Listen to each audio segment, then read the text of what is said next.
Chapter 13. How to diagnose leprosy if you were a priest and doctors haven't been invented yet. If someone got open festering wounds or shit like that looks like leprosy, that person got to see a priest. So the priest can pronounce him unclean. Unclean lepers got to go outside of camp. Here's a cool disclaimer. If your entire body is covered in white death, you are clean. Pure, because you are white. Sure, you are likely also dead in that case, because you ain't got no skin no more, but you can hang out with the kids, scare the living shit out of them. The original text goes into great gory detail about festering abnormalities on and in the skin.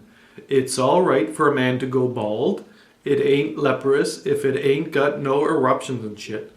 And like we said, leprous primates leave camp and wait to die wandering around with other leprous primates, scrounging for food with crippled fingers, being eaten alive by rats.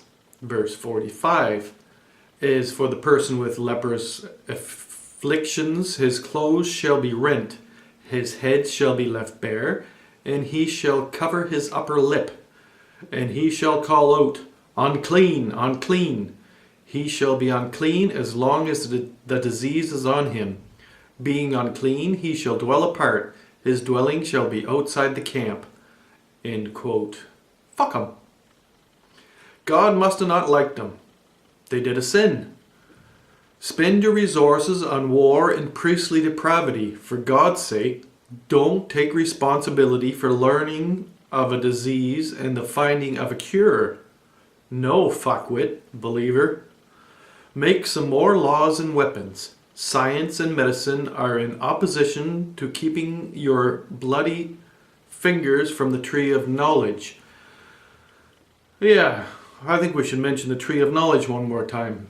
Religion is in direct opposition, and again we must probably mention that Islam wasn't quite as bad in this department, but Judaism and Christianity were extremely brutal when it came to the belief, the superstition, that diseases were given out by God for bad people.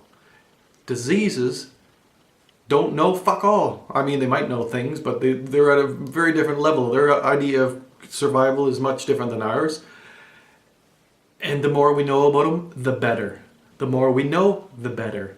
Because we are in a pretty wild universe, and it's pretty wild here on the planet Earth, and there are a lot of things we still don't know, and the more we know, the better the chances of our survival. It is simple mathematics.